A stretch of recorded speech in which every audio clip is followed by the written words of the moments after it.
Kidnap ಕೇಸ್ಗೆ twist ಮೇಲೆ twist ಸಿಗುತ್ತೆ, ದಿನಕ್ಕೊಂದು ಟ್ವಿಸ್ಟ್ ಸಿಗುತ್ತೆ. ಒಂದ್ ಕಡೆಗೆ ಸಂತ್ರಸ್ತೆ ಮಹಿಳೆ ಬಂದು ಹೇಳ್ಕೊಳ್ತಾರೆ ನಾನು ಕಿಡ್ನಾಪ್ ಆಗಿಲ್ಲ ಅಂತ ಹೇಳಿ, ಅವರ ವಿಡಿಯೋ ಒಂದು ಆಚೆ ಬರುತ್ತೆ. ಇನ್ನೊಂದ್ ಕಡೆಗೆ ಕಿಡ್ನಾಪ್ ಕೇಸ್ ದಾಖಲಾಗೋ ಮುಂಚಿತವಾಗಿನೇ ವ್ಯಕ್ತಿಯನ್ನ ಅರೆಸ್ಟ್ ಮಾಡ್ತಾರೆ ಇದರಲ್ಲಿ ಅಂತ ಹೇಳಿ ಸಾರಾ ಮಹೇಶ್ ಅವರು ಹೇಳ್ತಾರೆ.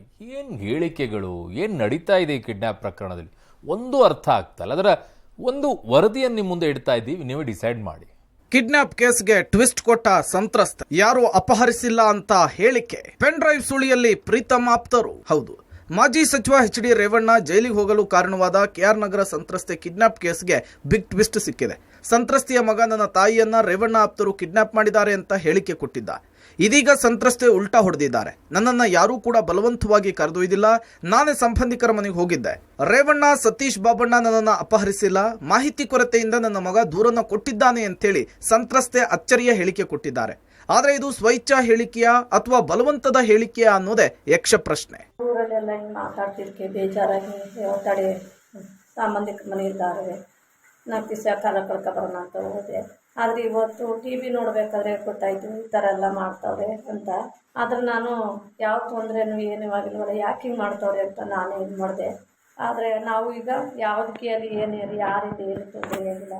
ಭವನಕ್ ಮೇಲೆ ರೇವಣ್ಣ ಆಗಲಿ ಪ್ರಜ್ವಣ್ಣ ಆಗಲಿ ಅವರಿಂದ ನಮಗೇನು ತೊಂದರೆ ಆಗಿಲ್ಲ. ನಮ್ಮಿಂದ ಅವ್ರಿಗೆ ಏನು ತೊಂದರೆ ಕೊಟ್ಟಿಲ್ಲ. ಅವರು ಯಾರು ಕಿಡ್ನಾಪು ಮಾಡಿಲ್ಲ.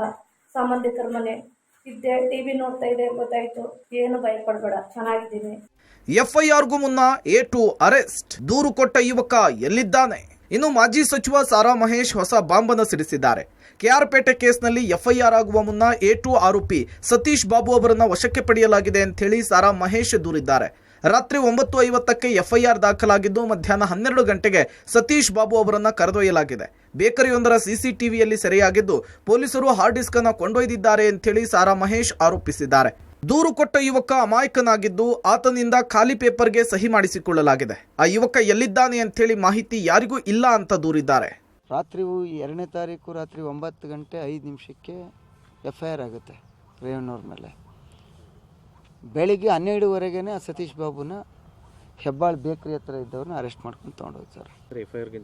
ಮುಂಚೆ ಇದು ಎಲ್ಲಾದರೂ ಕೇಳಿದ್ದೀರಾ? ಅವ್ರಿಗೇನು ಕನಸು ಬಂದಿತ್ತಾ?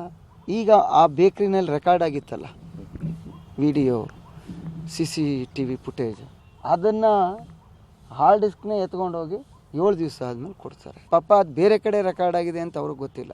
ಹಲವಾರು CCTV ಇರ್ತದೆ ಹೆಬ್ಬಾಳ್ ಸರ್ಕಲ್ಲಿ ಅಂತ. ಇದು ಯಾಕೆ? ಎಲ್ರಿಗೂ ಗೊತ್ತಿದೆ ಇದು ವ್ಯವಸ್ಥಿತ ಸಂಚು ಅಂಥೇಳಿ. ರೇವಣ್ಣವ್ರನ್ನ ನಿಜವಾಗಿ ಅಪಹರಣ ಆಗಿದ್ದರೆ ಕಂಪ್ಲೇಂಟ್ ಕೊಟ್ಟವನಂತವ್ರು ಎಲ್ಲಿದ್ದಾರೆ ಯೋಚನೆ ಮಾಡಬೇಕಲ್ಲ. ಈ ಬೆಳವಣಿಗೆಗಳ ಮಧ್ಯೆಯೇ ಪೆನ್ಡ್ರೈವ್ ಕೇಸ್ನಲ್ಲಿ ಮಾಜಿ ಶಾಸಕ ಪ್ರೀತಮ್ ಗೌಡ ಅವರ 2 ಆಪ್ತರನ್ನ ಪೊಲೀಸರು ಬಂಧಿಸಿದ್ದಾರೆ. ಪ್ರೀತಮ್ ಅತ್ಯಾಪ್ತ ಲಿಖಿತ್ ಹಾಗೂ ಯಲಗುಂದ ಗ್ರಾಮದ ಚೇತನ್ ಬಂಧನದ ಬಗ್ಗೆ ಪ್ರತಿಕ್ರಿಯೆ ಕೊಟ್ಟಿರುವ ಪ್ರೀತಮ್ ಗೌಡ ಯಾರೂ ಮಾಡದ ತಪ್ಪನ್ನ ನಮ್ಮವರು ಮಾಡಿಲ್ಲ ಅಂತ ಸಮರ್ಥಿಸಿಕೊಂಡಿದ್ದಾರೆ. ಮತ್ತೊಂದು ಕಡೆ ಪೆನ್ಡ್ರೈವ್ ಹಂಚಿಕೆಯ ಹಿಂದೆ ಪ್ರಭಾವಿಗಳ ಕೈವಾಡವಿದ್ದು ಯಾರನ್ನೂ ಕೂಡ ಬಿಡಬಾರ್ದು ಅಂತೇಳಿ ಹಾಸನದ ಶಾಸಕ ಸ್ವರೂಪ್ ಒತ್ತಾಯ ಮಾಡಿದ್ದಾರೆ. ಅರೆಸ್ಟ್ ಮಾಡಿದ್ದಾರೆ ಒಬ್ಬರೊಬ್ಬರನ್ನ ಅಂತ. ಒಬ್ಬರೊಬ್ಬರನ್ನ ಯಾಕೆ ಅರೆಸ್ಟ್ ಮಾಡಿರ್ತಾರೆ ಅನ್ನೋದನ್ನು ನಾನು ವಿಶ್ಲೇಷಣೆ ಮಾಡೋಕ್ಕೆ ಹೋಗೋದಿಲ್ಲ. ಯಾವ ಕಾರಣಕ್ಕೆ ಮಾಡಿರ್ತಾರೆ, ಏನು ಕಾರಣಕ್ಕೆ ಮಾಡಿರ್ತಾರೆ ಅನ್ನೋದನ್ನು ಇಡೀ ಪ್ರಪಂಚಕ್ಕೆ ಗೊತ್ತಿರುತ್ತೆ. ನನ್ನ ಕಚೇರಿಯಲ್ಲಿ 45ಕ್ಕಿಂತ 50 ಜನ ಸಿಬ್ಬಂದಿಗಳು ಕೆಲಸ ಮಾಡ್ತಾರೆ. ಅದರಲ್ಲಿ ಯಾರೋ ಒಬ್ಬ ವ್ಯಕ್ತಿ ಅವನ ಹತ್ರ ವಿಡಿಯೋ ಇದ್ದರೆ ಅಥವಾ ಅವನ ಹತ್ರ ಪೆನ್ ಡ್ರೈವ್ ಇದ್ದರೆ ಅಥವಾ ಕಂಪ್ಯೂಟ್ರಲ್ಲಿ ಹಾಕಿ ನೋಡಿದರೆ ಅದನ್ನು ಅಪರಾಧ ಅಂತೇಳಿ ಹೇಳಿದ್ರೆ ನನಗೆ ಆ ಅಪರಾಧದ ಇದಕ್ಕೆ ನನಗೆ ಯಾವುದೂ ಮಾಹಿತಿ ಇಲ್ಲ. ಅದಕ್ಕೆ ಹೇಳ್ತಿರೋದು SIT ಯಾವ ಮಾನದಂಡದಲ್ಲಿ ಮಾಡ್ತಿದೆ ಅಂತ ಹೇಳಿದ್ರೆ, ಇದೇ ಮಾನದಂಡದಲ್ಲಿ ವಿಡಿಯೋ ಇರೋರೆಲ್ಲರೂ ತಪ್ಪಿತಸ್ಥರು ಅಂದರೆ ಕನಿಷ್ಠ ಹಾಸನ ಜಿಲ್ಲೆಯಲ್ಲಿ 15 ಲಕ್ಷ ಮೊಬೈಲ್ ಬಳಕೆದಾರರು ಕೂಡ ತಪ್ಪಿತಸ್ಥರಾಗ್ತಾರೆ. ಪ್ರಕರಣ ಏನು ಪೆನ್ ಡ್ರೈವ್ ಹಂಚಿಕೆ ಮಾಡೋದು ಕೂಡ ಅಷ್ಟೇ ದೊಡ್ಡ ಒಂದು ಅಪರಾಧ. ಯಾಕೆಂದರೆ ಕೆಲವೊಂದು ಕಡೆ ಮಹಿಳೆಯರ ಒಂದು ಗೌರವವನ್ನು ಮತ್ತು ಹಾಸನದ ಒಂದು ಗೌರವವನ್ನು ಕಳೆಯುವಂಥ ಕೆಲಸನ ಮಾಡಿದರೆ ಪ್ರಭಾವಿಗಳ ಒಂದು ಕೈವಾಡ ಕೂಡ ಕೇಳ್ಪಟ್ಟಿದ್ದೀವಿ. ಹಾಗಾಗಿ ಪ್ರತಿಯೊಬ್ಬರಿಗೂ ಕೂಡ ಏನು ಪೆನ್ ಡ್ರೈವ್ನ ಪ್ರಕರಣದಲ್ಲಿ ಹಂಚಿಕೆನ ಮಾಡಿದೆ ಪೆನ್ ಡ್ರೈವ್ನ, ಅವರೆಲ್ಲರೂ ಕೂಡ ಸೂಕ್ತವಾದ ಶಿಕ್ಷೆ ಆಗಬೇಕು ಅಂತ ತಮ್ಮ ಮೂಲಕ ಕೂಡ ಮನವಿ ಮಾಡಿ. ಪ್ರಜ್ವಲ್ ನಿವಾಸಕ್ಕೆ FSL ಟೀಮ್, ಪ್ರಭಾವಿಗಳ ಕೈವಾಡವಿದೆ ಎಂದ ಸ್ವರೂಪ್. ಇನ್ನು ಹಾಸನದ RC ರಸ್ತೆಯಲ್ಲಿರುವ ಸಂಸದರ ನಿವಾಸದಲ್ಲಿ ಕಳೆದ ವಾರವಷ್ಟೇ ಸ್ಥಳ ಮಹಜರು ಮಾಡಿದ್ದ ಬೆನ್ನಲ್ಲೇ ಇವತ್ತು FSL ಟೀಮ್ ಕೂಡ ಸಾಕ್ಷ್ಯ ಸಂಗ್ರಹಕ್ಕೆ ಮುಂದಾಗಿದೆ. ಸಂಸದರ ನಿವಾಸವನ್ನ ಪರಿಶೀಲಿಸಿ ಕೆಲವೊಂದು ಮಾಹಿತಿಯನ್ನ ಕಲೆ ಹಾಕಿದೆ. ಅತ್ಯಾಚಾರ ಪ್ರಕರಣದಲ್ಲಿ ಈಗಾಗಲೇ ಸಂತ್ರಸ್ತೆಯೊಬ್ಬರು ಪ್ರಜ್ವಲ್ ರೇವಣ್ಣ ವಿರುದ್ಧ ದೂರನ್ನು ನೀಡಿದ್ದು, ಅಲ್ಲದೆ SIT ಮುಂದೆಯೂ ಸಹ ಹೇಳಿಕೆಯನ್ನು ನೀಡಿದ್ದಾರೆ.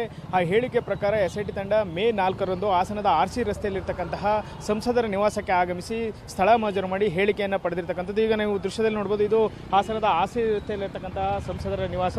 ಈ ಸಂಸದರ ನಿವಾಸಕ್ಕೆ ಇಂದು FSL ತಂಡ ಆಗಮಿಸಿದೆ. ಬೆಳಗ್ಗೆ 11 ಗಂಟೆ ಸುಮಾರಿಗೆ ಆಗಮಿಸಿದಂಥ FSL ತಂಡ ಅವರೊಂದಿಗೆ SITಯ ಕೆಲ ಅಧಿಕಾರಿಗಳು, ಸ್ಥಳೀಯ ಪೊಲೀಸರು ಸಹ ನೆರವಿನೊಂದಿಗೆ ಏನು ನಿವಾಸದ ಬೀಗವನ್ನು ತೆಗೆದು ಒಳ ಪ್ರವೇಶ ಮಾಡಿದರೆ ಏನು ಸಂತ್ರಸ್ತೆ ಮಹಿಳೆ ಏನಿದ್ದಾರೆ ಅವರು ಹೇಳಿಕೆಯನ್ನು ನೀಡುವ ಕೆಲವೊಂದಿಷ್ಟು ಘಟನೆಗಳು ಹಾಗೂ ಅದಕ್ಕೆ ಸಂಬಂಧಪಟ್ಟಂತಹ ಏನೇನು ಅತ್ಯಾಚಾರ ಪ್ರಕರಣದಲ್ಲಿ ಏನೇನು ಆಗಿತ್ತು ಎಂಬುದನ್ನು ವಿವರಿಸಿದರೆ ನೀವು ದೃಶ್ಯದಲ್ಲಿ ಗಮನಿಸೋದು. ಇದು ಸಂಸದ ನಿವಾಸದ ಮೇಲ್ಭಾಗ ಇರತಕ್ಕಂತಹ ಕೊಠಡಿಗಳು, ಅಲ್ಲಿ 2 ಕೊಠಡಿಗಳಿವೆ.